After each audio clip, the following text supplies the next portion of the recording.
সাকিব ভাই 25 বছর স্ট্রাগল করেছে, আমাকে 10টা বছর স্ট্রাগল করতে দেন। সাকিব ভাইকে কি মানুষ বাজেভাবে নেয় নাই এক সময়? 25 বছর পর এই কথাটার উত্তর দিতে চাই যদি বেঁচে থাকি। সাকিব ভাই তো প্রথম সর্বোত্তম নায়ক ছিল না। আমি যেটা বলেছি সেটা আমি না, প্রত্যেকটা মানুষই বলবে। কারণ মানুষ যখন স্বপ্ন দেখে তখন সর্বোচ্চ স্বপ্নটাই দেখে, সর্বোত্তম স্বপ্নটাই দেখে। তো আমাকে প্রশ্ন করা হয়েছিল তুমি 25 বছর পর নিজেকে কোথায় দেখতে চাও, কিংবা তুমি কোন জায়গায় থাকতে চাও। আমি বলেছিলাম আমি সাকিব ভাইয়ের জায়গাতে থাকতে চাই, আর যদি মারা না যায় ইনশাল্লাহ সাকিব ভাইয়ের চাইতেও অনেক উপরের জায়গায় থাকবে।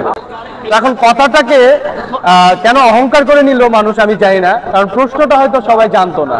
কারণ এখানে বলা হয়েছিল 25 বছর পর আমি কোথায় থাকতে চাই, এটা কিন্তু বলা হয়নি যে আমি এক মুভি দিয়ে সাকিব ভাইয়ের চাইতে অনেক উপরে চলে যাব। কারণ আমি সবসময় বলে আসছি আমি সাকিব ভাইকে ভালোবাসি, সাকিব ভাইকে আমি আইডল মনে করি, তার ধৈর্যটাকে আমি ভালোবাসি, তার ধৈর্যটাকে আমি নিতে চাই, তার মতো হতে চাই, তার জায়গায় যেতে চাই, এটা আমি সবসময় বলে আসছি। এবং লাস্ট টাইম যখন মৃত্যু 19 সিনেমার মহরত হয় বিএফডিসিতে, তখন কিন্তু আমি সাকিব ভাইয়াকে প্রশংসা করার ফলে মানুষ আমাকে আমাদের আপনারা জানেন যে আমার এক প্রযোজক এমজি ইকবাল ভাইয়া আমাকে খুব বাজেভাবে নিয়েছিল। কারণ আমি সাকিব ভাইয়াকে প্রশংসা করে কিন্তু আমি বদনামের ভাগী হয়েছি, কিন্তু সাকিবিয়ান আমার পাশে ছিল সবসময়। সাকিবিয়ান আমাকে অনেক সাপোর্ট করেছে ওই মুহূর্তে। কিন্তু আজকে কথাটা না বুঝে আমাকে হয়তো অনেকেই বাজে মন্তব্য করছেন, ডাজন্ট ম্যাটার। বাট আমি 25 বছর পর এই কথাটার উত্তর দিতে চাই যদি বেঁচে থাকি। আপনি বলছেন যে আপনি 25 বছর পরে শাকিব খানের থেকে বড় নায়ক হবেন, জি, এটা আপনার মানে চ্যালেঞ্জ, স্বপ্ন। আপনি চ্যালেঞ্জ দিয়েছিলেন, আমি নিয়েছিলাম। আমি স্বপ্ন বলেছি, আমার কথা ইনশাল্লাহ বলেছি, যদি মরে না যাই। কারণ কথাটা এমনটাই ছিল, এমনটাই হওয়া উচিত আমি মনে করি। আপনি যখন স্বপ্ন দেখবেন, আপনি কেন সাকিব ভাই তো প্রথম সর্বোত্তম নায়ক ছিল না, কিংবা সর্বোচ্চ মেগাস্টার ছিল না। যখন ইন্ডাস্ট্রিতে অনেক বড় বড় মেগাস্টার ছিল, সুপারস্টার ছিল, তখন ওই মুহূর্তে সাকিব ভাইয়া যে তার জায়গাটাকে আস্তে আস্তে আস্তে আস্তে করে 25 বছর পর সে আজকে মেগাস্টার। এই সাকিব ভাইয়াকে কি মানুষ বাজেভাবে নেয় নাই এক সময়? নিয়েছে কিনা? কিন্তু সে এতটাই ধৈর্যশীল, এই জন্য আমি বলি যে আমি তার ধৈর্যটাকে অনেক বেশি ভালোবাসি। এবং সে অনেক ট্যালেন্টেড এবং তার অ্যাক্টিং ভালো, সে তার শ্রম দিয়ে মেধা দিয়ে আজকে সে এই পর্যন্ত চলে এসছে।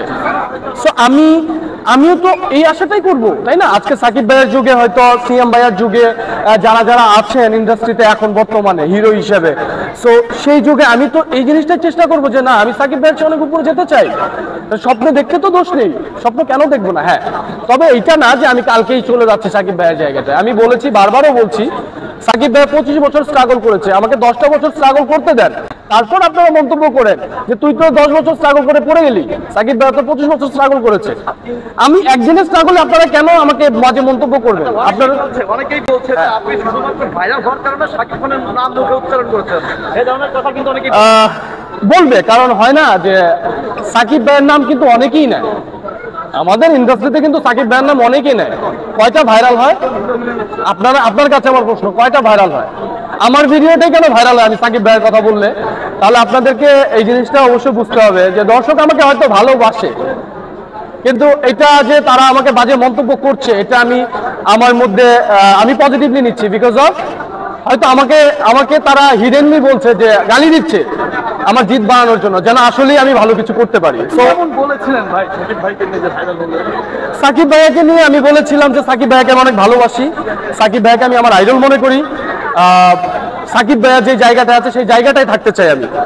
তো এই ব্যাপারটা হচ্ছে আমাদের প্রযোজক সাহেব এমডি ইকবাল ভাইয়া সে হয়তো নিতে পারেনি, আমি জানি না কেন, সে ভুল বুঝে সে আমাকে সেই জায়গাটা বলে যে হিরো তুমি আজকে থেকে আমার কাছে জিরো। কিন্তু কেন? আমার আইডল থাকতেই পারে, সালমান শাহ স্যারকে আমরা পছন্দ করি, আমি আমাদের পার্শ্ববর্তী এলাকায় সালমান খানকে পছন্দ করি, শাহরুখ খানকে পছন্দ করি, আমি আমার পছন্দ ভালো লাগার কথা বলতেই পারি, তাই না? তো ওই কথাটাই বলেছিলাম। এরপর থেকে মানে সাকিব ভাইয়ের ইস্যুটা চলে আসলো, তো প্রত্যেকটা ইন্টারভিউতে এখন সাকিব ভাইয়ের কথা আসে, সেই অনুযায়ী আবার বলা হয়। এখন এটা কেন ভাইরাল হয় এটা তো আমি জানি না। আপনি কি নিজেকে মনে করেন যে আসলে আগামী মানে সামনের 25 বছর পরে Okay. আপনি শাকিব খানের থেকে বড় নায়ক হবেন? আপনি বলেছেন যে 25 বছর পর না, 10 বছর স্ট্রাগল করি, 10 বছর স্ট্রাগল করার পরে আমি কোন অবস্থানে যাই আপনারা দেখতে পাবেন। আপনার কাছে কি সেই অ্যাবিলিটি আছে? আমি বলেছি, আর ভাইরাল করেন না প্লিজ। আমি বলেছি আমি 10 বছর অন্তত স্ট্রাগল করি, 10টা বছর আমাকে সময় দেন। আমি দর্শকদের উদ্দেশ্যে বলি যে আমাকে 10টা বছর সময় দেন, আমি 10টা বছর স্ট্রাগল করি, তারপর বকা দিয়েন, তারপর বকা দিয়েন। একদিনেই একটা কথা শুনে কেন বকা দিচ্ছেন আমাকে?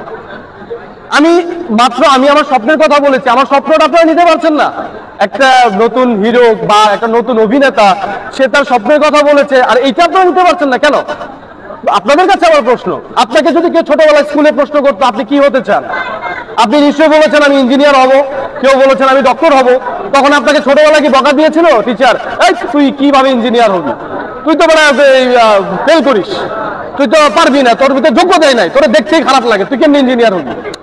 ইভেন আমার একটা মজা লেগেছে একটা বিষয়, সেটা হচ্ছে আমাদের লাস্ট ভিডিও যেটা ভাইরাল হয়েছে, আমার একটা ইন্টারভিউ, সেই ভিডিওতে একজন কমেন্টস করেছে, নিজের চেহারা আয়নায় দেখেছিস, তুই আবার হিরো হইতে আসছিস, তোর চেয়ে তো আমি দেখতে পারলাম, আমি হিরো হইতে পারবো। আমার খুব ইচ্ছে জাগলো যে ওর প্রোফাইলটা আমি দেখবো। ওনার প্রোফাইলে আমি গেলাম, উনি ওনার নাম বলবো না, নাম বললে উনি ভাইরাল হয়ে যাবে। তখন ওনার প্রোফাইলটা দেখার পর মনে হলো আমার কাছে যে আসলে উনি চাচ্ছিল ওনার প্রোফাইলটা আমি দেখি, তাই উনি এই কমেন্টসটা করেছে। সো মানুষ অনেকেই অনেক কথা বলবে, সে কিন্তু সাকসেস। সো মানুষ অনেকেই অনেক কথা বলবে, এটাই স্বাভাবিক। আর ইকবাল ভাই কেন এই কথা বললো? এটা আমি জানি না। আমি বলেছি সাকিব ভাইয়াকে আমি ভালোবাসি, সে আমার ধৈর্যের আইডল, কিংবা আমি এমন না যে আমি সাকিব ভাইয়ের অ্যাক্টিং কপি করছি, তাহলে আমি কখনো আমার জায়গাটা ক্রিয়েট করতে পারবো না। উনি বলেছিল যে ওনার কারো অ্যাক্টিং কপি করা বা কাউকে ফলো করা এটা ঠিক না, হয়তো উনি মিনিংটা অন্যটা নিয়েছিল, বাট আমরা তো আসলে দিন শেষে কাউকে না কাউকে ফলো করবোই, এটাই স্বাভাবিক। তা না হলে নিজের জায়গা ক্রিয়েট করতে পারবো না। ইটস ভেরি সিম্পল যে আপনি যদি কাউকে আপনার আইডল মনে না করেন তাহলে আপনি আপনার জায়গায় পৌঁছতে পারবেন। হ্যাঁ, স্বাভাবিক। আপনি কি পারবেন, আপনি কি নিজে পারবেন যে স্কুলে না যে স্টুডেন্ট হওয়া মানে শিক্ষিত হওয়ার? তো স্বাভাবিক একটা ব্যাপার, খুবই স্বাভাবিক।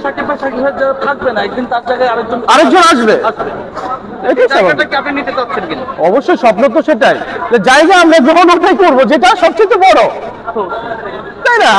আপনি যখন একটা কাপড় কিনতে চান আপনি সবচেয়ে দামি কাপড়টা কিনবেন, আর আমি এখানে অ্যাক্টিং করতে আসছি, আমি হিরো হইতে আসছি, আমি তাহলে কি ওই হিরোটা হইতে চাইবো না যে হিরোটা সবচেয়ে বড় এখন আমাদের সাকিব ভাইয়া? আর আমি আরেকটা কথা বলতে চাই, সেটা হচ্ছে যে আমি আবারও এই জিনিসটা ক্লিয়ার হয় নাই, আমি এই জিনিসটা ক্লিয়ার করে দেই প্লিজ।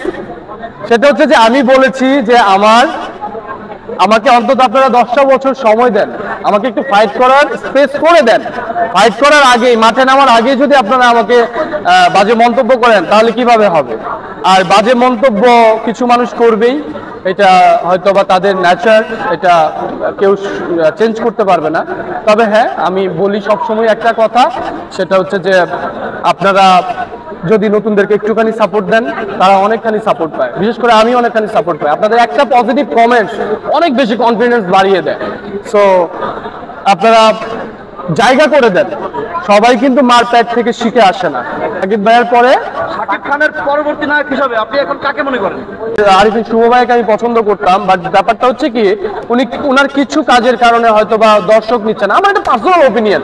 তখন আমি আরো 2 বছর আগে যখন উনার কিছু ছবি, ঢাকা অ্যাটাক ছবি রিলিজ হয়, তখন কিন্তু ওনাকে ভালো লাগা, সবাই ভালোভাবে গ্রহণ করেছিল, ওনার মধ্যে একটা সম্ভাবনাও ছিল।